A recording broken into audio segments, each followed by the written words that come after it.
Overall, obviously, I told the guys I was really impressed. The last three games, we kind of got back to our identity of finding ways to win. Over the last 7 years, we've overcome adversity. We've played, great second half football. We've blown people out. We've had comebacks. We've had all different types of wins, and a lot of them. And over the last 3 weeks, we've gotten back to that identity. So I'm really proud of them. I'm really proud of the whole program.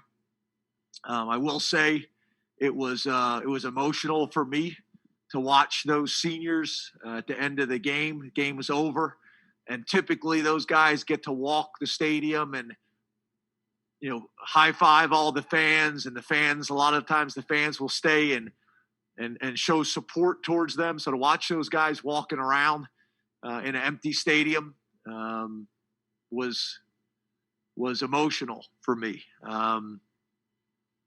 But I think you look at the game. We won the field position battle. We had a push on a turnover battle, which the one turnover came from the turnover. We won the penalty battle. We did not win the explosive play battle, so we got to be better there. But I thought we were very explosive in the second half on offense. Obviously, special teams came up big for us today. The punt return was huge. I thought we played complementary football. There was times where the offense wasn't in rhythm and the defense played well. And then, there was times where the defense was struggling and then the offense was able to step up. And then same thing on special teams. I thought we played complementary football. So, I'm proud of those guys. I really am, and we're going to enjoy this one for a few hours. And then hopefully we'll find out at some time, who we're playing. It's going to affect our Sunday preparation because we usually would be breaking people down tonight so that we can get going and be prepared for our Sunday practice. But obviously we don't know what Sunday and what next week holds yet. So we're waiting to hear from that, hopefully sooner rather than later. So open it up to questions. We'll start with Rich Scarcella and then Tyler Donahue, you're on deck. James, what did you say to your team at halftime? And can you compare the way they played in the second half to the way they played in the first half? I didn't really kind of say a whole lot to them. I know there's always these like, what did you say to them at halftime? I've got that question for 10 years now as a head coach. It's about corrections. It's about making corrections. It's getting everybody on the same page with how they're trying to attack us offensively and defensively, and some subtle adjustments that we need to make to play cleaner. They're typically, a successful play or an unsuccessful play. It's subtle little things that make the difference. So able to get them settled down, make some adjustments. And then I thought we made some plays on defense. We made some plays on offense.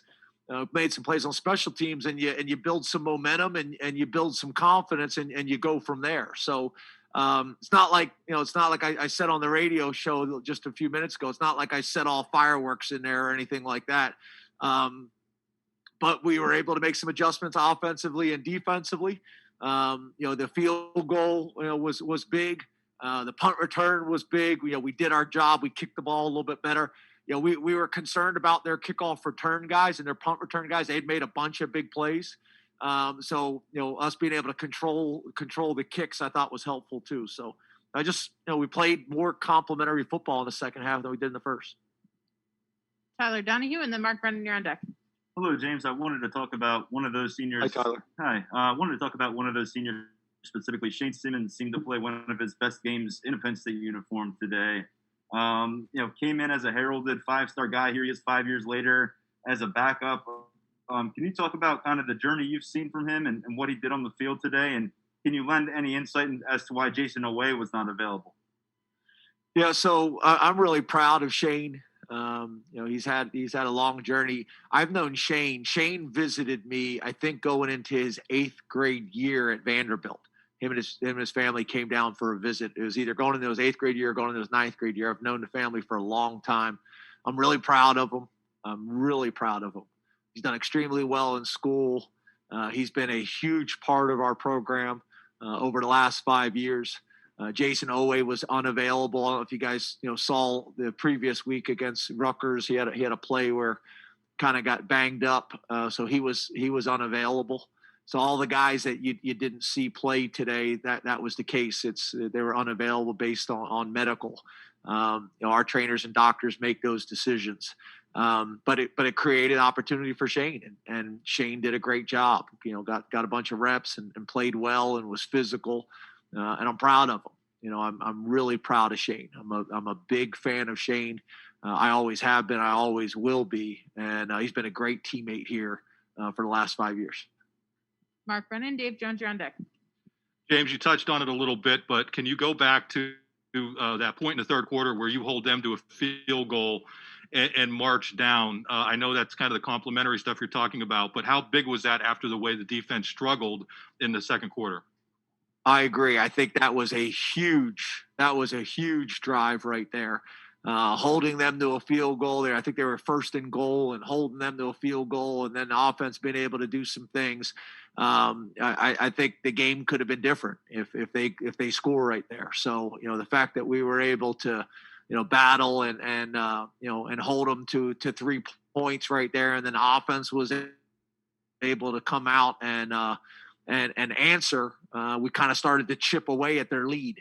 And, and then again, we made some big plays on offense and defense. We were able to start getting off the field, on defense on third down. The problem in the first half, defensively, they were just getting way too many yards on first and second down. They were always ahead of the sticks early in the game. But, we were able to get them calmed down and make some subtle adjustments and just play better defensive football, gap sound, gap accountable, which was big. Dave Jones and Audrey Snyder, you're on deck. James, I'm just throwing this out there as a hypothetical or a theory, but it seems like this team, on both sides, plays better when it's aggressive. But it also occurred to me, maybe you haven't had a chance to really get to know. There's been so many moving parts on this team that you don't know quite what you have or haven't until recently. Does that hold any water or no? Yeah, I think there's probably some of that, Dave. I mean, I think typically you have a traditional training camp and you learn a little bit about your team, and then you play the first couple games of the season and you learn a little bit more, and you start to kind of figure out your identity. We're going to be a coverage team, or we're going to be a pressure team, or we're going to be able to tempo or throw the ball or run the ball, or we're pretty balanced, or we're weak in this area. So we got to play to our strengths right now, but we got to work on these things. And, obviously, with the season going the way it went and, the decisions that the Big Ten made and then going Big Ten only and those type of things, with a young football team that we had, I can't say that now, but at the beginning of the season, young football team, very little seniors. And then on top of that, Dave, I don't need to say to you, all the significant losses that we had either before the season started or in week one. Things changed quickly. How we thought we were going to play with those guys, you take them out of the equation and we had to play very differently. And it took us a little bit of time to find our rhythm. And I'm proud, Dave. I'm proud of that's hard to do. With everything that's going on in our country and everything that's going on in our community and in college football, the way this team is stuck together, the way this coaching staff is stuck together, the way we've done it as a group. I spent a lot of time in there talking about, I think this is important, and it doesn't really answer your question, but it's something that I want to state because I just thought of.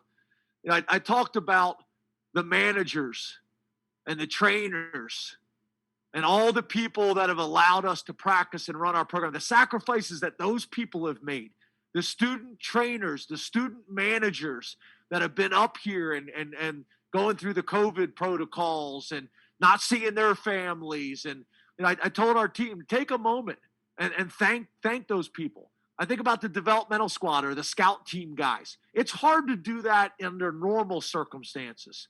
And then this year, so I'm proud of them, Dave. I'm proud of the entire organization and how we've handled tremendous adversity. Somebody said something just a minute ago about, if you look at this season, you could trace it all the way back to the last, the flu pandemic, the last time that Penn State went through something like this. So I'm proud. I'm proud of the entire program, and I'm thankful for the people behind the scenes that have sacrificed so much and allowed this to work. We have time for two more. We'll start with Audrey Snyder and then Corey Geiger. You'll have our last question. James, again, the 2 quarterback usage you used today, you want to keep using it. Do you think long-term that's sustainable? Like, is this what you want that to be a part of the offense in 2021 as well? Or how do you think of that? Yeah, obviously I'm not talking about 2021. I'm happy to talk about, the Michigan State game or the game that we're going to play next week. But yeah, we've been saying for a while that we got 2 quarterbacks that we want to use. I'm glad that we threw Will today. I think we can do more of that. Obviously, we want to be more balanced with how we're using Will, and we continue to talk about that. So I was glad to see that happen today. We need to do more of it. But yeah, I've been saying for weeks that we're going to use both of them in 2020. And we got another game that we got to figure out how we're going to use them next week once we figure out who we're playing. Last question, Corey Geiger. James, this is a little bit of a follow-up to what Dave was asking, but just the fight from the players on your team. You're 0-5, then you win 3 in a row. Today you're down 21, 10 at the half, they come back. What can you say about the fight and the wherewithal of those guys that they don't ever give up? Yeah, the resiliency that we have showed. Again, I'm proud of them. It's not something that we've experienced or been through. So to find a way to show that type of heart, to show that type of belief and brotherhood, and stick together and stay together and battle through. I'm very proud of them. I'm very proud of everybody. And again, it's not easy to do. And we the last 3 weeks we have found ways to win, which is really what we've done for 7 years.